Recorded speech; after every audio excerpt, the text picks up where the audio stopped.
who was unable to make it, and I did not hear whether either of our students had RSVP'd, but since the committee membership is here, I say we begin.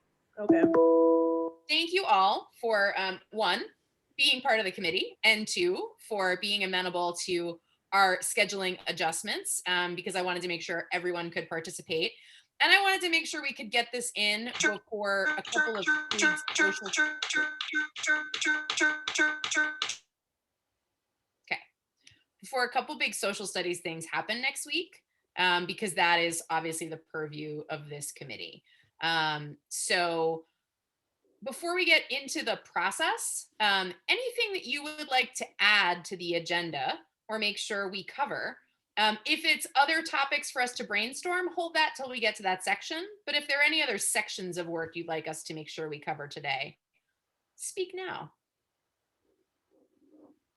I think Ruth may have frozen, so just for that. Okay. She may be back in a second. I'm gonna just briefly text her, make sure. While we're checking on Ruth, my apologies. Usually I'm a little more prepared, but is there an agenda in my email box somewhere? There is, but Alex just put the link in the chat. I'm a little obsessed with Google Docs. Okay. So we'll start there. And if folks hate Google Docs, we can certainly talk about another way to run things, but I just find it a little bit easier. I can live with Google Docs. Me though. Okay, looks like we lost Ruth. State, high school graduation, standard, state approved. Oh yeah, homeschooling. I'm okay with the topics that are listed. I can't think of anything else at the moment. Okay, cool.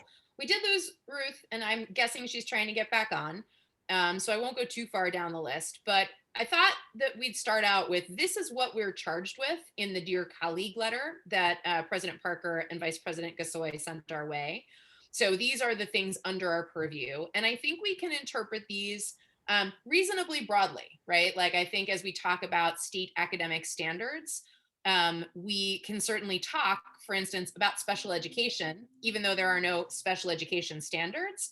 But the way in which standards are applied to all of our students certainly has a lot to do with accommodations for students with disabilities. So my sense is that these are what our committee is charged with, these 4 bullets, but that we should feel free to interpret those to make sure that we can cover the kinds of things that we think fall in there. Similarly, Allister, there's ELA standards, but if we want to focus on literacy, I think there are some key pieces within that topic of interest that may go beyond.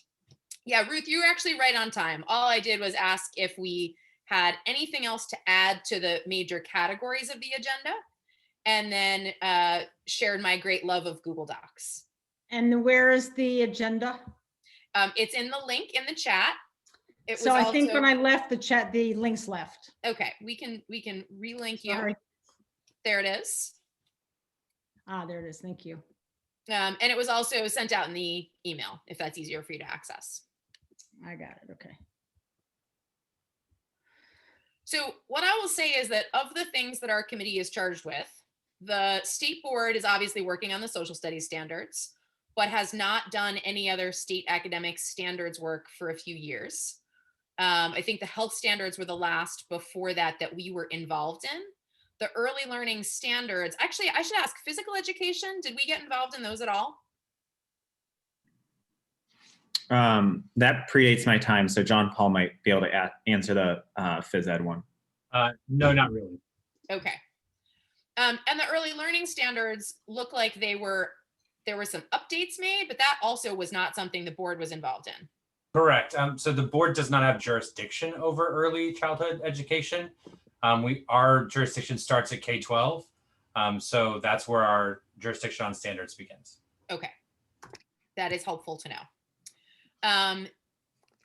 High school grad requirements predates my time on the board, but there was a task force that had been convened and reviewed and recommendations made. And my understanding is that those recommendations still sit with the OSSE and action has not been taken. Ruth, does that jive with, is that a fair summary? There are actually 2 different groups, and basically that's the end result of both of them. Okay. To the best of my knowledge, the board has not talked about high school equivalence credentials in recent memory. So that would be GEDs. Well, we made the GED a high school level test that if you passed it, you got your high school diploma, Your state diploma. a state diploma. Do you mean something different than that? Because that was in what, 2015, I think? So the state diploma is actually issued by the OSSI and not issued by an individual LEA. Right. Yeah, but we approved the regulations that allowed for the state diploma to be issued for folks that had completed a GED or NEDP. What was the second thing you said there, John Paul? The GED or the NEDP. I am unfamiliar with the NEDP. What is that? Not a lot of people take it, so I wouldn't. Yeah, it's the National Education and Probably diploma. program or something like Okay, that. so it's like an alternative high school equivalency credential that is not the GED. Correct. But I don't think it's like alternative special ed. I think it's just a different way of doing it. I might be wrong on that, but it's. Okay. I mean, maybe a different provider, but basically a similar high school equivalence credential that in DC now leads to that. So that was the last action in 2015. And then state standards for homeschooling. I don't actually know the last time the board took part in that either. It also predates my time on the board. I don't know that the board has ever done that. Okay. So those are things under our purview. And that brings us nicely into the next section, which is, so what shall we do? And so I put on social studies standards revision because that is work the board is already engaged in and is ongoing for the next 2 years. And then I put in a few other ideas. The first I want to just share a little bit about, and then we'll go from there on other ideas I've listed as well as ideas not listed. So, and John Paul and Alex, you can clean up if I get this wrong, but my understanding of the way that state standards revision is explained in the District of Columbia is that there's basically a one-line charge in the state board's charter that says that standards should be updated regularly. But there's no additional context. There's no establishment of process. There's no clarity about what the board does versus what OSSI does. There is practice on that, and we've sort of modeled that this year. But other states have considerably more guidelines, regulations, or laws that outline what a process for state standards review and revision looks like. And we learned a lot about those during the social studies standards planning process. We talked with AIR, we talked with other states, specifically Michigan and Colorado, to learn a little bit about how other states design their processes. So what I think would be neat for this committee to do is to sort of establish a codified process for how standards in DC are reviewed and revised. And I think John Paul and others can give more guidance on like, what are the limits of our ability? Like, could we suggest a timeline process so that standards be reviewed, not just regularly, but regularly as defined as at least every 10 years? If that could be one thing we do, in addition to actually defining the process, like the board has an advisory capacity, and that's what this means. The OSSI writes them, that's what this looks like and means. And we could use the social studies standards as a model from which to iterate and revise that process going forward. So that's one idea I'd love to see us work on. I'm going to hand over the floor. What are other things we should work on? This is Carlene here. I am interested in either homeschool standards, or if we're not able to take it on as a committee, at least, and this might be out of the purview of this community, you know, having a panel and hearing some public testimony around homeschooling in DC, because I feel strongly that it's going to be an area that more parents are going to elect, not knowing really how far out of this pandemic we're going to come. Yes. So I'm not sure if it's more of a standards thing or the board just hearing people's concerns around homeschooling and what their the supports are needed. And you, yeah, since you guys are more senior members, you probably can guide me a little better on how to approach addressing that. Great. There's a pretty big homeschooling community in Ward 6 that I know includes and extends to lots of families in 7 and 8. There's a few like homeschool hybrids that meet in Ward 6 as well, where they're like homeschool collaboratives essentially. And so I can certainly get behind that idea. Does anyone know how many homeschoolers there are in the city? I mean, your point is well taken, Carlene, and interesting that there's all that in Ward 6. I'd like to know sort of how big the community is, so we know, you know, in that sense, how substantial the issue is. I don't have a sense of that, but I certainly think that's a data point we can ask OSSI for. Because they have a homeschool office who's in charge of monitoring homeschooling families. I will say anecdotally, I find it very funny. A few years ago, one of the homeschooling families I know in Ward 6 was told that for their monitoring visit, they had to come to OSSI with their materials to be monitored. And the mother was like, well, I have 3 children that I homeschool, so where would you like me to put them for the day? Can they come? And she was told they could not come. And so it became this whole sort of question. I'm like, well, how do we monitor homeschool families without the children? And so I think it would be an interesting data point, but also I'd love to learn a little bit more about the process. And just to combine what Carlene asked with, I think there is an important role for us to be thinking about the communication around homeschooling options, right, to our constituents. As part of that too, you know, to get feedback from folks who have been homeschooling on what needs to be changed with the standards, right? I don't think I would have as strong a sense as I would for, you know, social studies. We know we knew we needed to change, right, and update. Is there a call to update the homeschooling standards?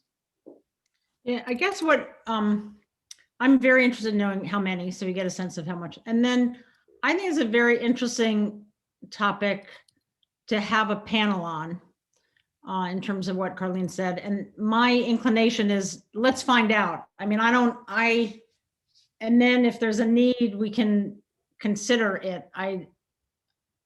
But I think we should start with a panel. And part of the panel could be inviting people from the community to come tell us what's going on, and maybe do it in a way that doesn't show our hands, so that we're not sort of saying to people, oh, we're likely to do these standards. Everybody gets excited. And then we're like, actually, you know, maybe not.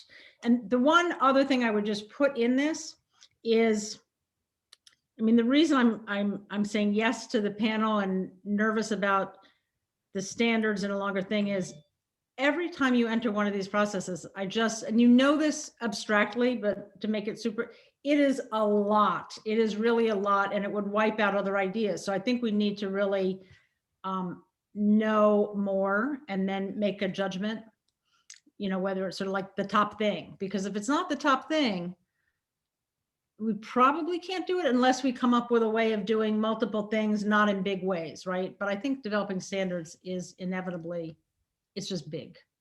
Yeah, I mean, Ruth, I think that's it's a helpful point to know that the standards revision process is big. I think what I don't want to do at this point is sort of cut off any brainstorming of ideas so that we have a sense of like what's on folks' minds. But I think it's a good push to make sure that we get information on the state of homeschooling in DC. Both the data that OSSI has, the document Alex put in the chat is really helpful, actually. So for instance, families that are homeschooling are no longer eligible for IDEA special education services from the district. So like getting into the nuances of educating ourselves on the topic certainly seems like something worthwhile, and aligns nicely with what Carlene was saying around like, this is a thing number. I'm really curious from OSSI, like how many homeschooling families were there pre-pandemic and how many families registered as part of the pandemic, and how many of those folks intend to return to public schooling versus intend to stay in homeschooling. There's some good national data on the fact that the largest growing segment of homeschooling families are Black families. And I'm really curious if that holds true for DC as well. And I just to say, I mean, I like the idea of having, for all the reasons everybody said, I like the idea, regardless of going forward, not going forward with that, whatever. I like the idea of, you know, for thinking about what we want panels on. I think that's kind of interesting because I don't think anybody knows a lot. Well, speaking for myself, I know very little about it. And I'm curious, you know, what it looks like, who's in it, what happens. Yeah, similar. I think in listening to the conversation, I would be interested in hearing what the need, what the interest is. I think I have it on my list of things to like get ahead of, just because I heard from family, like a diverse group of families that were either kind of, you know, either already homeschooling, needed some more supports during the pandemic, or the course of the pandemic made them interested in homeschooling. And so I was kind of curious about that. And yeah, because the board was in it, that was in the board's purview. So I think, yeah, maybe a panel to start with and then see what people, let the people lead us. I would also say, in the same spirit of getting ahead of things, possibly to think about, it's not I guess, the area that we currently have maybe, but are there any standards around virtual learning and virtual schools? As I can see, that could also be an area that's going to expand possibly in the future of education in DC. And is it our purview to set like a standard for that? It's a really great question. It looks like there's embedded technology, but embedded technology, I think, is about having technology in schools, and those standards are really old. So technology itself has evolved a lot in the process, but I find that a fascinating question. No, and I think, you know, the more we learn about next year, the more it sounds like there will be, I had sort of originally thought most people wouldn't be virtual, but I think a lot of people will still be at least partially virtual. So I just see a market for it coming down the pipe in DC. Like, for instance, I know Florida already has a public option for virtual learning. I know, is it Friendship? They've been doing virtual school, okay, already.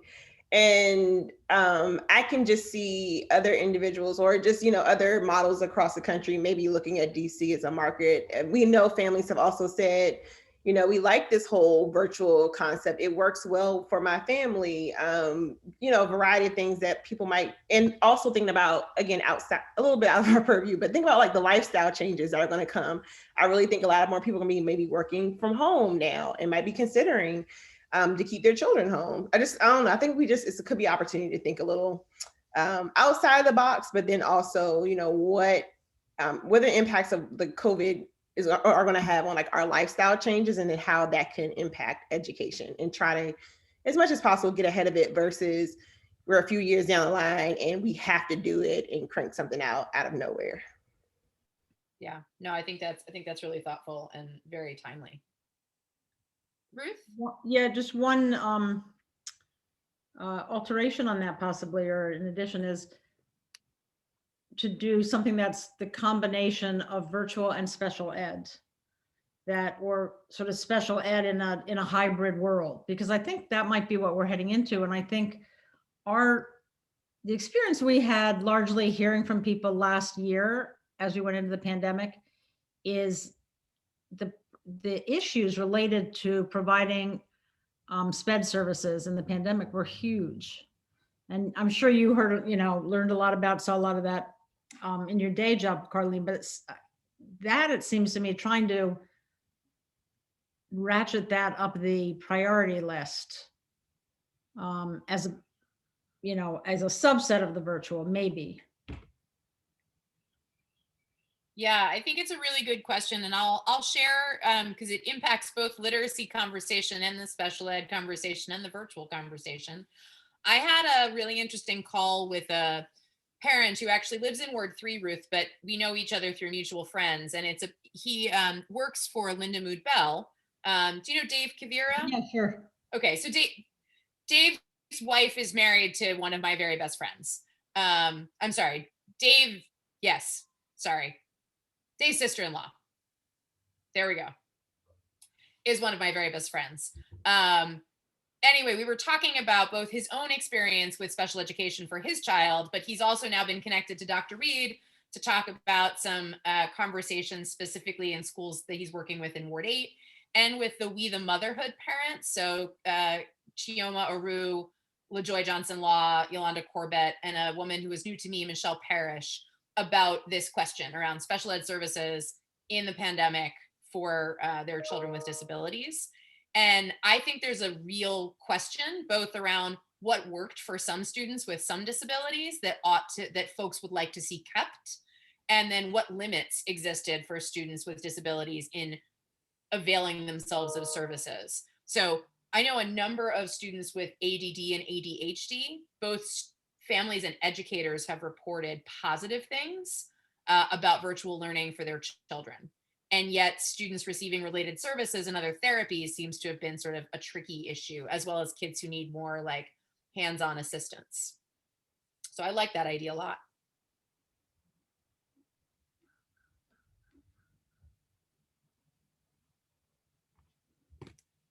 Other thoughts on this idea around digital learning or other ideas for topics we could and should work on?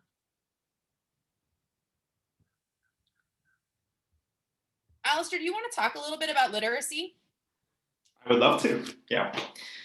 I didn't want to jump ahead, but yes, I would love to. So OSSI is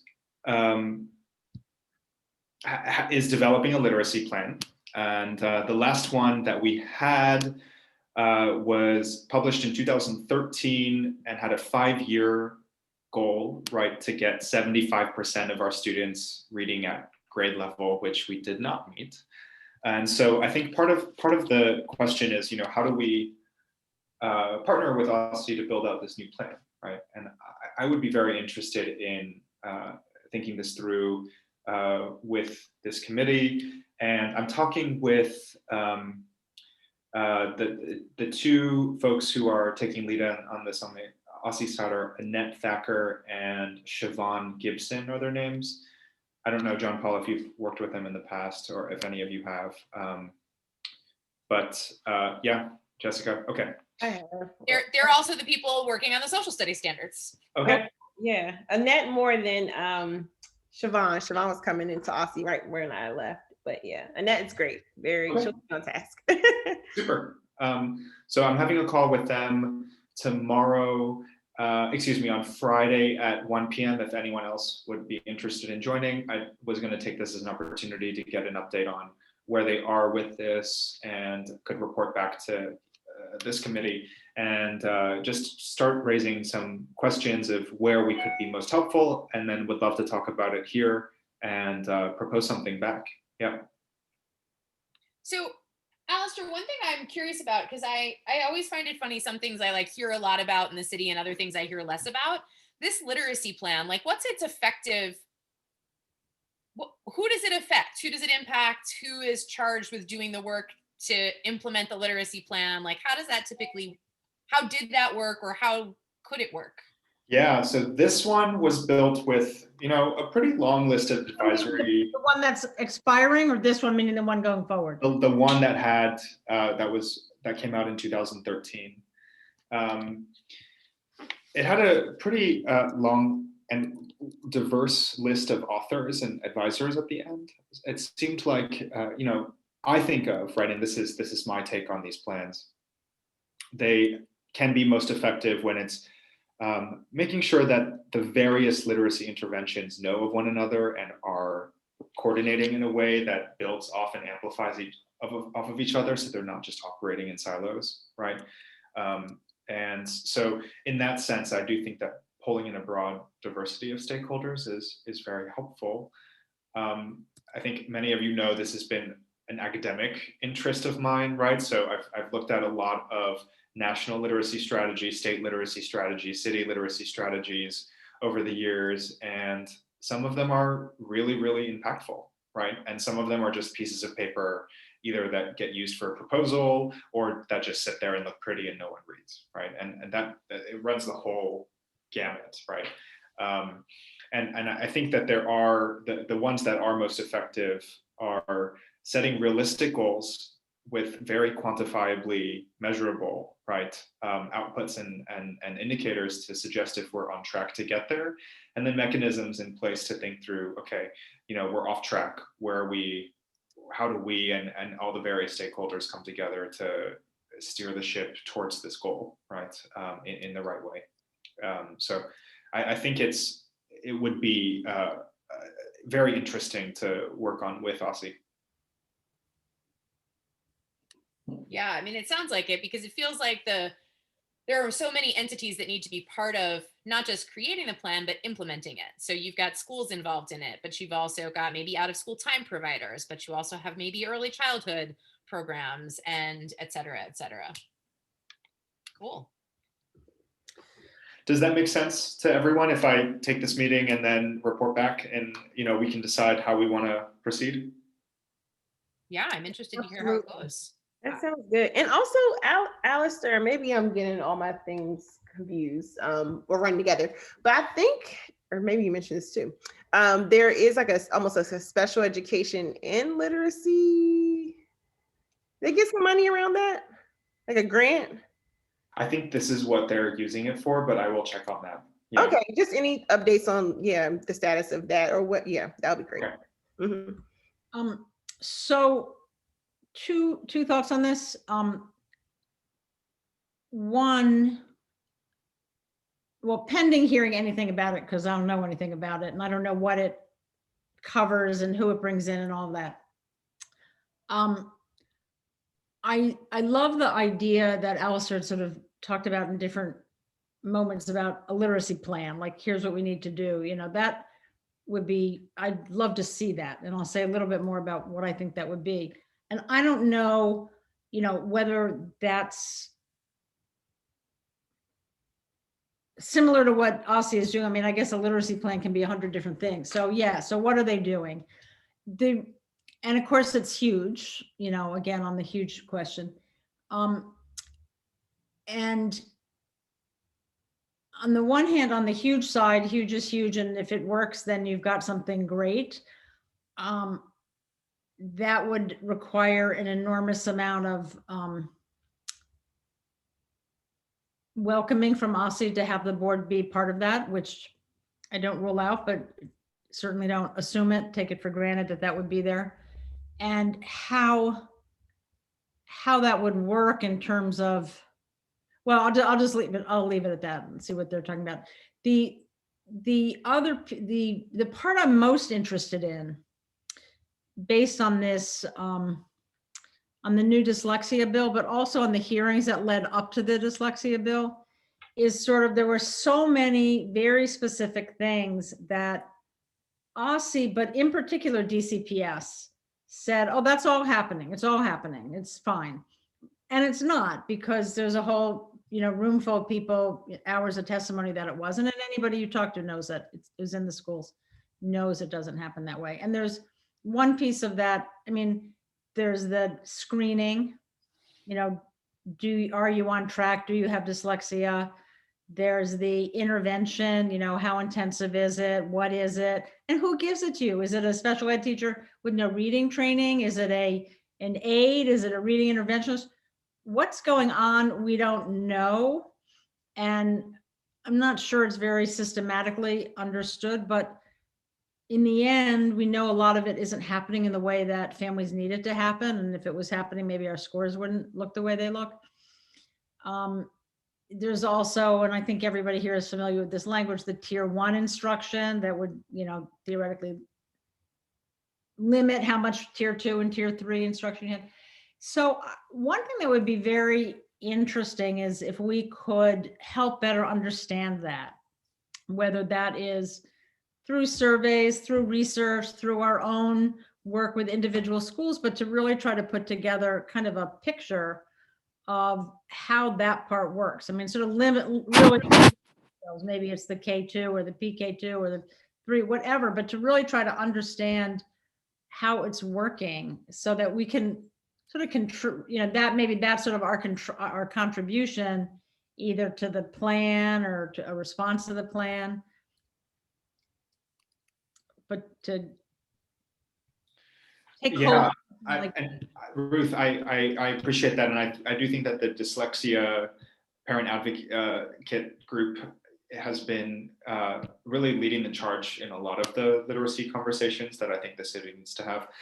My question, I think, would be: there's so many paths we can go down, right? And so you know, working on the plan is one thing. You and I have also talked about thinking about what it means to think about, you know, teacher training and professional development, but not as a half-day course, right? But as an intervention that, you know, I mean, is it possible is it within the realm of this committee, right, that we would potentially do take a look at, you know, a survey of teachers, right, to see who has gotten the reading, you know, learned how to teach how to read in a way that they feel is adequate for them and comfortable with. Where did they get it? How did they get it? Who could they get more from, right? We know that is also one of the kind of major ways to improve literacy scores. We've seen it done in so many other contexts, right? And we have our own group here that does that, I think, really quite well. A lot of the teachers that do literacy instruction here that I think, you know, are like lifelong going to stay in literacy instruction have gone through one of the DCPS courses, right? But there's higher demand than supply for it, right? So, you know, those are all things that I'm interested in, Jessica. And I know that they're not directly standards focused, so I just want to kind of flag that, right? Yeah. Well, so one thing that I want to make sure is, like, I don't expect that in this meeting we're gonna like make a clear decision on this is absolutely in and that is absolutely out. Like, I really wanted to make sure we had time to sort of brainstorm the universe of the possible. I also think, Ruth, the point you raise is an interesting one on how we take on different work. So standards revision is obviously a big thing. And if we were to lead on writing a literacy plan, that would be a big thing. But OSSI, it sounds like, and obviously we'll know more after Allister takes this meeting, it sounds like OSSI has charged itself with crafting a state literacy plan. And so the opportunity here is not for the state board to do it instead or in lieu of, but rather to find a space for itself to be a key partner in a literacy plan. So as we have, you know, we took the lead first on social studies and then OSSI picked up the ball. In this case, it's OSSI taking the lead on literacy and the state board finding a role for itself in there. So I don't think that's a bad thing. I think it's a nice sort of push and pull between what the SEA leads on and the board supports, and vice versa. So I'm excited to hear more about it. And I think that the research component you raised, Ruth, around what could we find out, what could we learn about, how could we then share that and add value, I think is a really good idea. I think figuring out how it fits into the literacy plan, or whether it fits in after we know whether the dyslexia bill is fully funded, I think those are all sort of looping threads for our committee rather than a decisive this is in, that is out. No, I think that's right. And if we go to some degree in this direction, I think another thing that would be really interesting is with the adoption of the dyslexia legislation, you know, what's the plan? I have, my sense is, and actually something's out, maybe Allister, you told me about it, they, OSSI or somebody put out something about what they're doing around this, which if I've seen, I don't remember it. I don't remember what it is, but it would be interesting to hear what people are planning to do. I know that when the initial legislation was drafted, there were proposals, this is not going to be exactly right, but this is a gist, say for professional development, and everybody should have professional development, something like that. But what, and I guess OSSI was gonna create a provider list, but the legislation didn't really have a way of saying the provider list should be based on this, right? That it's based on what we'll call science of reading. Although that's probably not fair, because at least at that general level, it probably did say that, but it was very general. And there were definitely questions about how that would work out, how it would turn out, how would people have a comment on it.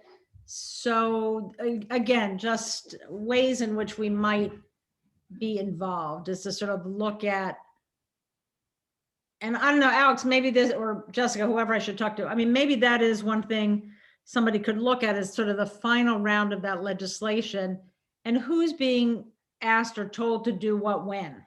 So we have some sense of what's going on. And then, you know, we're all wonky. I don't know if we can get the rest of the board so interested, but I'd love to hear those guys come and really talk to us about what they're planning and, you know, how it's going to work. Yeah. Thinking about meetings. Yeah, I think, I mean, one thing I'll be curious about is, as we move from our brainstorming into our planning, like create, you know, how we create work plans on what the committee will do and how we decide and begin to take action. One thing that I want to think about is, as we expand to these sort of broad section of topics we could work on, is also thinking about like what levers we can pull, right? So as we think about, we're a policy board, what are the policy levers available to us? There's policy advocacy, which I know a lot of us did around the dyslexia bill, and you've been very involved with, Ruth. There's policy advising, like we did with the social studies standards. There's policy research that we could do, like maybe that's a starting point for the homeschooling work. And then we could also put out policy proposals, right? We can't obviously pass policy, except that which is brought to us, but we certainly could propose policy around virtual learning standards, culled from, you know, work that OSSI has put out on sort of best practices across the LEAs and the continuity of learning plans. So I hope that's something we keep in mind, that like, I don't want us to just always have a hammer and nail revising standards. I think our work can and should pull on multiple policy levers, so that we can engage in a lot of work, but not just the big standards revision, which is the behemoth. Before I move us into planning, Alex, Ju, and I had a prep meeting to get ready for this, and we talked about an inquiry that had come in about music standards. I don't have much more on that. Did a member of the public ask us to look at music standards, or did they just ask if we had music standards? So we were approached by a group whose name I can't remember off the top of my head right now. And they asked about when we were planning to look at music standards. And I know DCPS, you know, has done quite a bit of work over the past 5 years or so on their music programs. And so it may be something to look into overall in terms of arts. But I think it's also an interesting idea to think about how to use the standards to increase the access and opportunities for arts education in the district.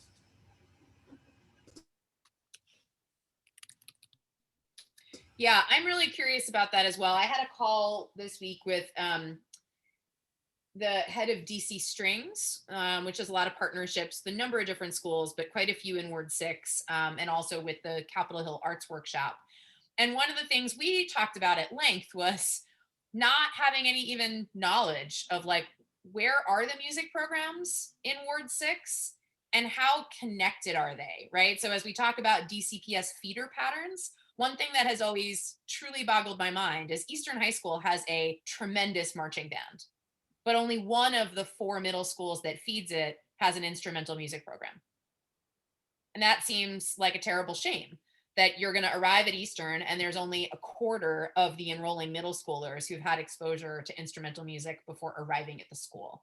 And as we think about that, like what is the data we could get on it? So maybe similar to homeschool, like what do we know about access to music programs? What do we know about LEAs that have created music standards? Maybe we start from a research and inquiry standpoint on that as well. Anything else we should tack on? Carlene, I wrote special ed just because I know it's your area of expertise, but is there anything in particular you're hoping we can do from this committee, or is that for you falling into other committees? I'll have to think about it, to be honest. A lot of times when standards happen, there's always like 2 or 3 paragraphs around like how to, address students with special needs through these standards. And actually with being at OSSE when they were doing the early learning standards, they would try to like pop in some examples of making adaptations into the actual standards themselves where applicable. But I'll have to see what the need is in K through 12. But usually it's just like a couple of paragraphs. People like say, oh, and this is what you do for children with special needs, which probably is problematic. So I guess that was a long way to say, let me think about it. Yeah, totally fair. Anything else that we should add to the brainstorm list, Ruth? I just a comment on this special ed issue is one of the issues with the reading that was substantial and around which there wasn't a lot of consensus about what should happen or what did happen is where you make the break in early intervention between special ed versus reading intervention. And there's a lot of thinking in the dyslexia world and the reading world that if you get in early enough and you teach with tier 1 teaching, many fewer kids will go to special ed. But when it's time for them to go, or they should go, or everything else tells you that's where students need to go, you want to do it earlier, not later. But you also don't want to spend all that effort referring people to special ed, pushing people into special ed who don't need to be in special ed. And there was a lot of contention, I would say, at the hearing about that. There was, and I don't know any more than I'm saying, there's probably a lot more behind this that I don't know. The sense I got from, if I'm remembering right, OSSE in particular, but also DCPS, was very much that it's important for kids to go into special ed because that's where they have their rights. Actually, thinking about it, I think it was OSSE. It's important for kids to go into special ed because that's where they have their rights. Whereas a lot of families were saying, and I will just say this as a parent at one point, yeah, if your child needs to be in special ed, you want to get in there, you want to get there soon, you want to have the rights. But in the shorter run, if you can solve the reading problem, you want to do that. It's not that parents don't look at this and say, the most important thing is get me into special ed so I can get my rights. The most important thing is get me into a program that is going to help my child read or very quickly determine that the child should be in special ed. So I don't know if there's a place for us there as we think about the plan and what we try to research and what we try to get input on. But that I remember now was a big place. And it has a lot to do with the effectiveness and the successful functioning of this new dyslexia bill. So. Okay. So making sure that we also consider that as we think about research. Well, yeah, well, and it's just sort of the nexus of the special ed and the reading. I don't know enough about it to frame a better question, but that's a big nexus that causes a lot of issues. And it can also maybe cause a lot of, it might be a nexus for a lot of solutions too. So that's all. Okay. Great. Yeah, it has a way of taking advantage of what Carlene knows. That's part of it. Sure. It has me thinking about, and maybe it'll also help like guide this group's work. Where do we differentiate or cut off, or think about like what are the things around like teacher preparation or quality materials versus like a standard. I'm just thinking about like the conversation like Ruth just raised about like is it a reading issue or is it like a true special education need? And then, was a child exposed or had an opportunity to actually, be presented that material in a high quality way? It's a lot of gray area or maybe just intersections there. So, I mean, it could be like a both and situation, but I'm interested about like, where does standards start and stop? And then where does like opportunities for teachers to, like Allister was saying, or, just the personnel in general to, that professional development and then like what our schools actually providing in regards to materials. I think that was something on the webinar that came up that actually I think all of us were on, or not all of us, maybe me, Ruth, and Jessica. We might have been on that one where the guy was really talking about like quality learning materials. Yeah. I think Alex was on. Or I'm sorry, and Alex. Okay, cool. Sorry, Allister. Yeah. No, I think Allister was on too. Maybe. I think one of the things that's interesting too, and this has been something that I'm still figuring out how we play a part in as a committee and as a board. But I'll use the social studies standards as an example. Our formal authority ends when we vote yes on the standards, right? That's like where our job stops, and it goes back to OSSE for OSSE to roll out the standards. But in our advisory capacity, one thing I hope we do in the rollout, in the lead up between passing the standards and OSSE rolling them out, is advise on the kinds of things that we have seen be effective in other states where standards seem to drive the instruction. So for instance, DC has no textbook adoption process. We have no voluntary state curriculum or even voluntary state curricular units. There's no rule we can't have that. And it would be really interesting to say you've brought together 26 advisory committee members on social studies plus 30 writers. You have roughly 40 to 50, because there's a little overlap, people who were deeply invested in the writing of these standards. Why not ask them to write some model curricular units, pay them stipends, have them run workshops on the rollout of the standards, because you've got the talent and capacity here, rather than sort of like hiring outside consultants who will help you with the rollout.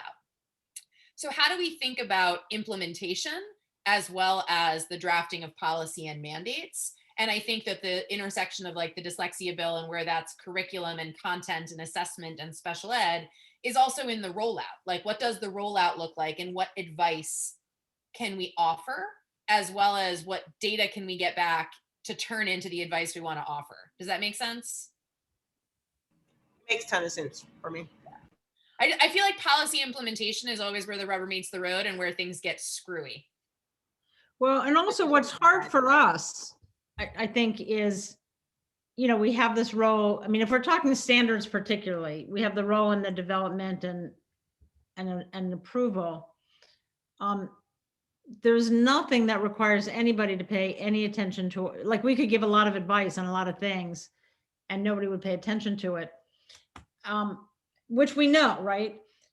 And here's what I'm thinking of is we also know that there are advocacy things, right? That we can sort of say, you know, we really need to do X, and it can have an input and an impact, you know, and, you know, without saying how much credit any one person or place should get, you know, the outdoor education stuff, I think had an impact. A lot of people involved here had an impact on the dyslexia going forward. And we could come up with some other things on budget and so on. How, and this is to your point about leverage points, Jessica, in between those two things where we have actual authority and where we can sort of use some of our advocacy connections to do something, how do we do, I mean, policy advice, you know, some of it you can sort of extract and say, okay, we'll turn it into a policy proposal and try to pass it, like a legislative proposal. And that's sort of a place where we know how, you know, where we have some ability to operate. But how do you operate in that middle area where it's not really legislation, but it's, you want the advice to become policy, and you know that, you know, if we pick this right, we'll be picking something where our constituents really want that to happen, that they really believe this advice will be important. But how do you get the, you know, the schools or the LEAs? What's our leverage? What's our, you know, what's the leverage point in that space? Yeah. And I don't think we've done that yet, and I don't know that we have a good way to do it, but it's a space I think we're all very interested in. Yeah, I mean, I'll be honest. My opinion is that we don't have much leverage over LEAs. They're not our audience, unfortunately, in terms of Right. formal or informal leverage. Our audience is both the OSSE and the council. Like those are the folks to whom we can offer advice. And I do think I'd love to see us do more, especially from this committee. Right, we pass resolutions where we formally vote on things, but I also think there's a space for us to be writing and putting out more policy briefs. You know, being sort of a government think tank of sorts for the education community in DC. Like, we do a lot of listening to people. We do a lot of hearing from them. It's something that I've been talking about with Emily on the outdoor ed piece. Like, I often get lost in some of our conversations where we're talking about all the things that are happening, but we don't have like a codified set of like a brief sheet. So I wrote one for her where I was like, here are like the 6 options I think we've heard of like what outdoor education looks like. Here's what we know about how they're implemented. Here's what we know about costs. So she and I are going back and forth on a draft of that. But I'd love to see us do more things like that. Like, here's what we learned. Here's the format. Disperse, whether it's as a press release or, you know, a section on our website.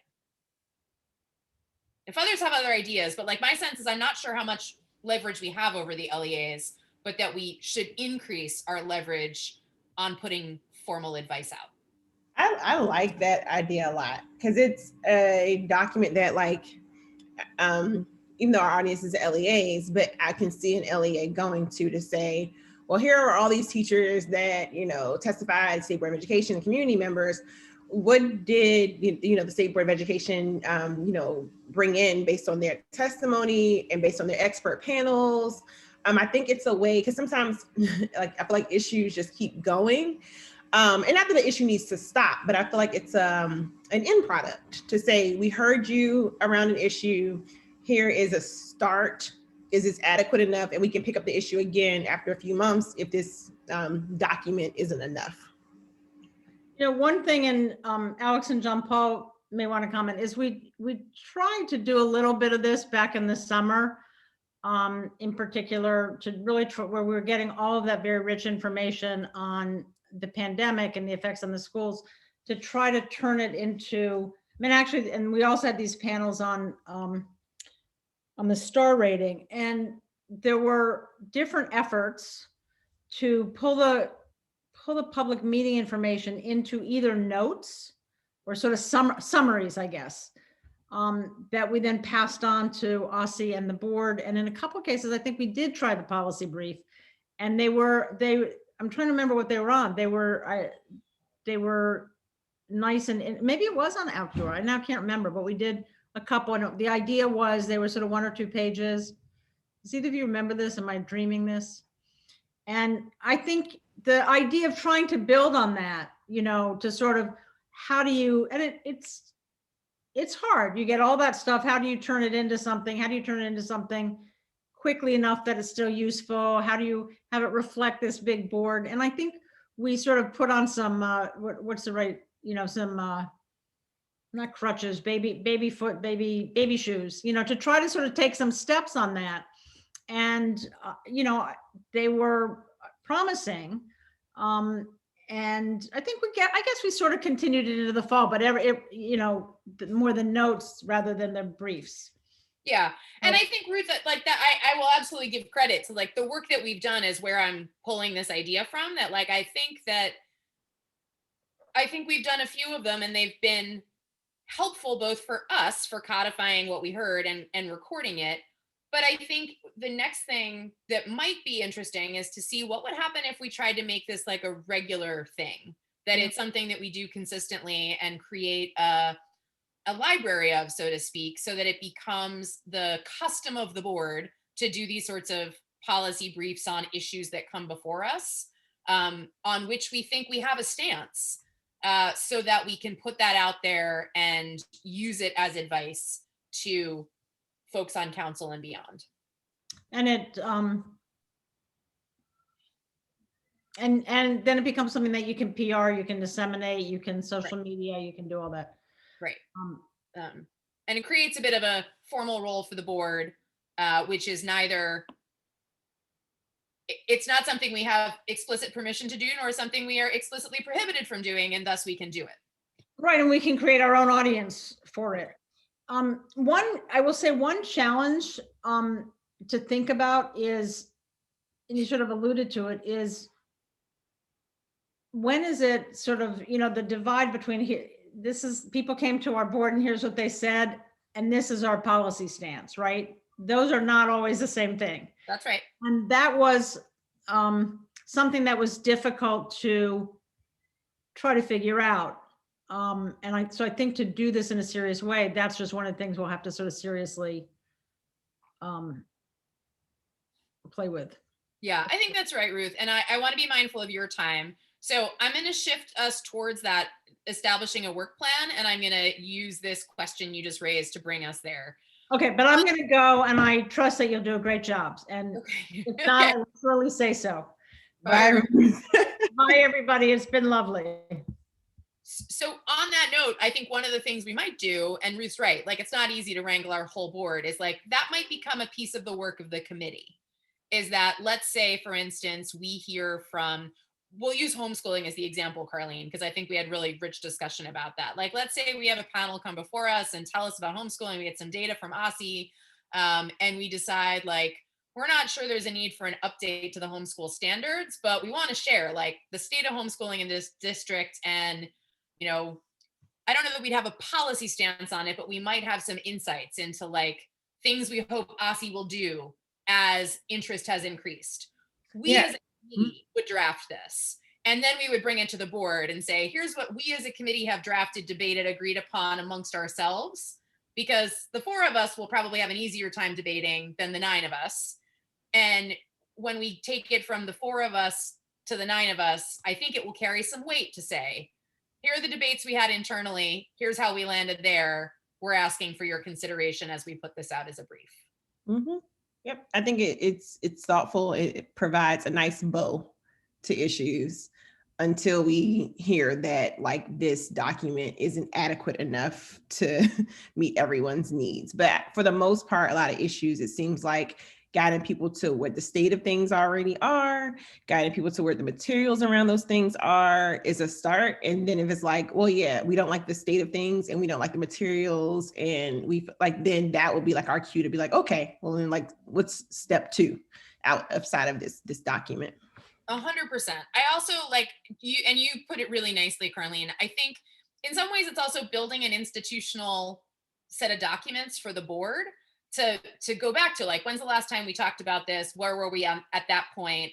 What's the next step on it? And this is something Ruth had raised last year, and I think it's a reasonable concern, is like the board listens so much and we hear so much, and oftentimes it feels like we don't have product to show for all the listening and hearing and discussing we've done. So this also creates a series of product that is not just for the sake of it, but does, to your point, put a nice bow on where an issue is and where we've landed for the moment. So here's what I was proposing for a work plan. I think it would be helpful to take the ideas that we brainstormed and drop them into the kind of spreadsheet that I showed you all that I use for social studies, basically creating categories for the topics, as well as some of the things we talked about doing. Like, we'd like to have a panel on homeschooling. We'd like to get some data on homeschooling. We'd like to get some data on the state of music programming in the city. Allister's going to take a meeting with OSSI on Friday at 1 p.m. about literacy, and then like determine where we go on a literacy plan. So I'm going to volunteer to take all those topics and drop them into this work plan along with some suggested tasks. I'm also going to take the liberty of suggesting some owners for the different categories based on who brought them up today. If folks say, hey, I brought up the idea, but I don't want to own it, that's fine. We can, realign leadership and responsibilities. And then we can start to put some dates around things, like what's the next step on it. And then whoever the owner is we'll just make it a shared Google Doc sheet. Whoever the owner is for that category can start to add things in, and that will form the agenda for our committee. Because what I don't want to do is, I'm happy to take the physical lead as the committee chair on like making the document each time, but I'd like it to be sourced from the work we've all agreed to do, rather than me being like, okay, what should we talk about? But actually to just be able to pull from the work plan and say, okay, Carlene's got some updates for us on the homeschooling conversation. This is the latest from Allister on literacy. How does that sound? I have one thing to add there, Jessica, Yes. and that's that the the committee has also been tasked to bring that information to the board for vote and approval. So just make sure that we're not moving too far ahead in doing things until the full board has a chance to look. Meaning like when we've established our priorities? Yeah, and the work plan is supposed to come to the full board. Okay. And what is the date for that, John Paul? I believe it's the April working session. Okay.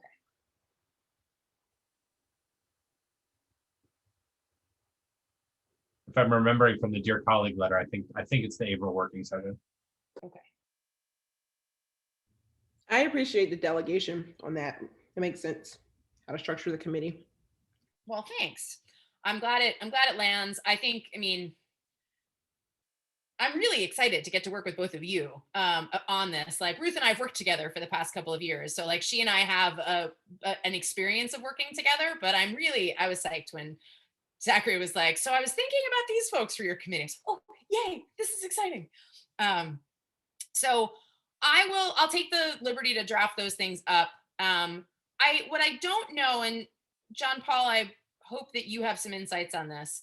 I know that there's a document in which we can suggest ideas for meetings. Is that where we would put in a request, say, for a panel on a given topic? Okay, and would we do that after the April working session? Like, I'm assuming that no, we would do that before. Okay. Do it anytime, right? Do it anytime.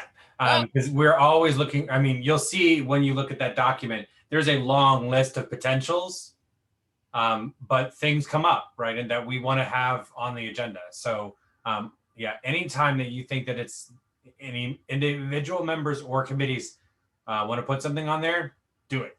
Okay. So I would suggest that we put that homeschooling panel on there like now and see if we can't tee that up. Any opposition to that idea? Okay. I'm okay with it. I will add that in there. And then Allister, I think we probably should put literacy on there too. I don't know if you have a sense of timing on when you think we might want to drop that in there. Homeschooling, it feels like we might want to do sooner rather than later as folks are thinking about the end of this school year and contemplating the future of next year. I think let's think through what we want to do, right? Because it doesn't feel super productive to me to have it doesn't feel super productive to me to have a look how bad it is conversation without a clear strategy, right, of what we do with that. We know it's bad, right? I think maybe running a few proposals by folks if we have a very specific ask, or kind of really finding our niche within this, then I think this would be helpful. What does that sound to the rest of you? That sounds fine to me. Makes sense. I like solutions. Okay. So I think that gets us a start on the work plan. The other thing I'll suggest that because we'll have another committee meeting before the April working session, we'll have our March meeting as a committee. But I think another thing I hope we'll talk about as our work plan continues to develop is when we want to have additional public engagement. So panels at meetings obviously makes good sense, but if there are other opportunities, so Allister, like the April 14th literacy event, I think that also makes sense to drop in there, because while it's a board-wide activity, you're really taking the charge. It seems to connect to this literacy plan as well. We should put that in there. And anything else that might be like that. So like we did social studies surveys, and that was part of our public engagement that was not connected to one of our public board meetings. Like we put out a link, but we also delivered some flyers to get folks to fill out those surveys. Similarly, any future resolutions we think we might want to put on the agenda, like if we expect there to be a resolution around virtual learning or suggesting virtual learning standards, those things I think we'll want to include in the work plan. I don't think we're there yet, but I just want to highlight to those are the kinds of things I think we'll need to include in the work plan. Any other ideas or questions about the work plan?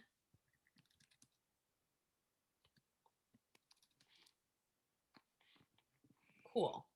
And I'm going to aim to end us even a few minutes earlier and just give you the quick rundown on social studies, because it's still sunny for a few more minutes, and you should go outside if you can. So social studies. The social studies work is ongoing, and I will probably, I have to figure out if maybe I'll just make tabs in the work plan Google Doc to move the social studies document into it, because I'd hate to lose it or recreate it. So is that okay? Yeah, Alex, I'll just move it in and make them tabs in our committee work plan. But here's where we are. The SISAC is going to meet 4 times this year. At the moment, we've got those as prospective dates. And the first date is next Tuesday, March 2nd. the advisors are coming together from 5 to 6 p.m. and we're basically briefing them on the OSCE Technical Writing Committee, what the charge of that committee is. We're going to brainstorm some ways for the Technical Writing Committee and the SISAC to work together, whether like there are questions we expect that we'll be able to answer for the writers or things we want to volunteer to give to the writers. For you all to know and have some insight into, when we wrote the guiding principles, one thing we did not include was a list of like exemplars and non-exemplars of what we mean. So for instance, anti-racist framing looks like this, not like that. And we might offer some actual textual examples. We didn't get to do that in the guiding principles, but it's something that members of the committee wanted to have on hand to give to the writers. So we'll talk about that on Tuesday. The other thing we're going to talk about is building a social studies community in DC, right? Like you've got some social studies teachers who've been around for a long time. They all know each other. You've got DCPS's enormous social studies newsletter that Scott Abbott mans and sends out that like is like a half-hour commitment to read because there's so much detail in it. But we'd love to see if there's another way to like share information about the goings on about social studies in the city. So whether that's an online forum or something else, we want to crowdsource ideas. Like how do we create an ongoing community around social studies in DC? So that the standards are just sort of one piece of this movement to really build momentum for the social studies. I'm a total geek for social studies. So like, this is also like my dream to get to do this. But so that meeting is happening Tuesday night. Late breaking news, Alex Jew, I just got an email from Beth Ratway an hour before this meeting, letting me know that the Technical Writing Committee is convening on Monday, March 1st from 4 to 6 p.m. So I'm going to speak to the Technical Writing Committee for the first hour of that meeting about the guiding principles. Basically, Beth invited me to talk about the SISAC process. By the way, Beth is a consultant from the American Institutes for Research who's been contracted by OSCE to manage and lead the Standards Writing Committee. We're thrilled with that outcome because of all the possible people we imagine they could contract with. We're really excited at AIR. Then she invited me to walk through the guiding principles, and the pre-work for the committee is to read the guiding principles and fill out a feedback form that Beth is going to share with me on Sunday. So I will make sure that you all get that as well, just to hear what writers are thinking about it. And then the next meeting, remind me, Alex, is in June, correct? We talked about this, June. I have it in my calendar, but the next SISAC meeting is June. So between now and then, we'll make sure that this committee is part of helping draft, the ideas for how the SISAC will engage when it comes back together in June. That's really all I have, but if there are questions you all have about social studies or the plans for the future, ask them now. I don't have any off the top of my head. And sorry, I'm not providing all the visual cues. I am having a non-camera ready day and I just embraced it. It's going to be all day. You should do that. I had to go out in person this morning, so I like put on some earrings and I'm like getting the best sunlight, but I had the non-camera ready day yesterday. Thank you. Cool. And Alex put the dates of the meeting in the chat, the quarterly meeting there. Those are also, I'm sure they're publicly posted on our website because our team is amazing. And that actually is the other thing, and I should have said this at the beginning. So Alex and I got to work together for the last year on social studies, all things social studies, both the Social Studies Committee and the SISAC. And I love all of our staff, but I'm really glad Alex is sticking with us on standards because he's awesome and we're very lucky to have him. Oh, does Sassy get to be staff too? Sassy's an excellent staff member. Oh, big yawns. Big yawns. All right, well, I don't have anything else. Does anyone else have anything else? Alex has something else. This is a logistical question. So this meeting right now, excuse me, is currently obviously hosted on Zoom as a Zoom meeting. It has, to Jessica's point, been publicly noticed, and members of the public are able to join if they want to. For future meetings, it's been suggested that we might move to what is a Zoom webinar.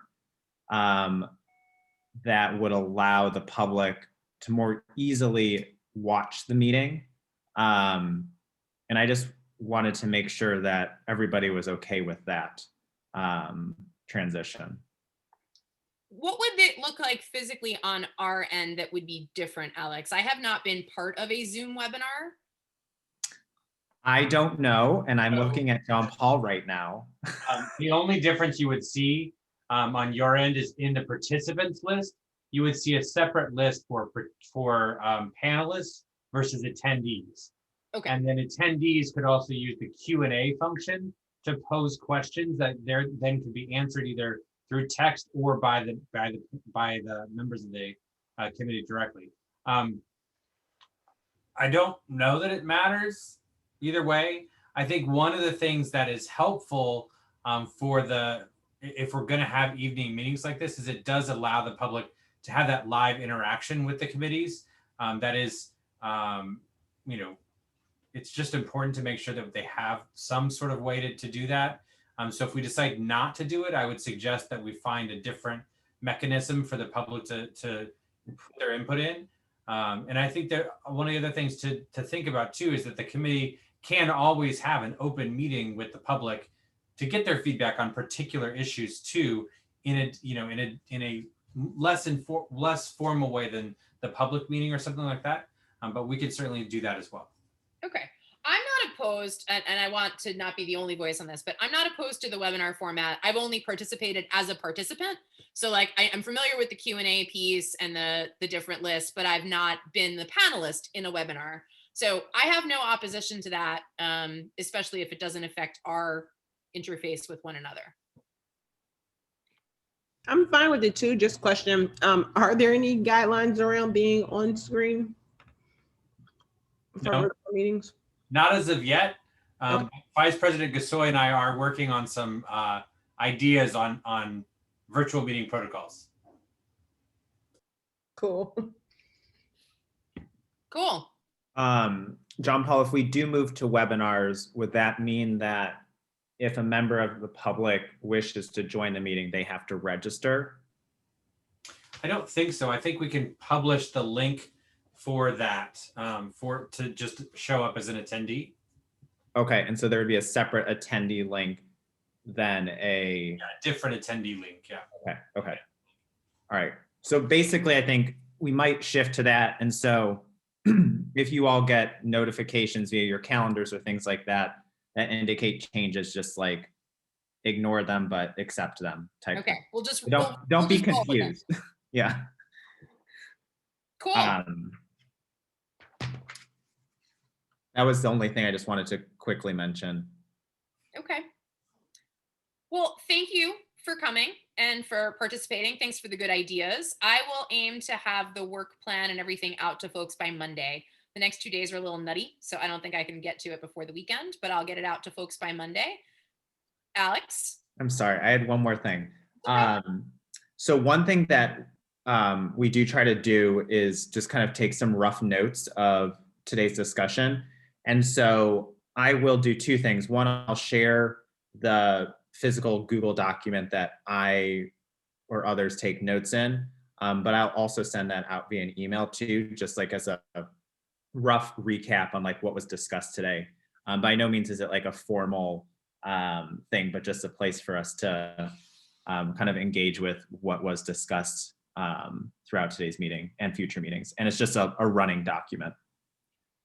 So Alex, I should actually ask that. This is a new thing that we've agreed to do for working sessions. We're supposed to have a readout of our meeting, like a written readout for the full board, right? And I think at the moment, we're the only committee that will have met before the March working session because we're overachievers like that. So I don't think we have a format for what that should look like. So can I just draft up the format of what that should look like, or is there a request? I would suggest using the format that Emily has used for the readouts of the meetings with Mendelsohn Awesome. and Aussie. I think that's probably the easiest format. It does not need to be detailed or anything like that, but I think the written is important. Cool. Okay, then I will also make sure we have that ready to go to you on Monday so that if you have any additions or addendums before I share it with the folks at the working session, we're good to go. Good stuff. All right. It's supposed to rain all weekend. So like I'm gonna ride my Peloton and I'm gonna work on skateboard stuff. All right, we have 40 minutes till sundown. Go, go, go. Bye. See y'all. Thanks, Thank you.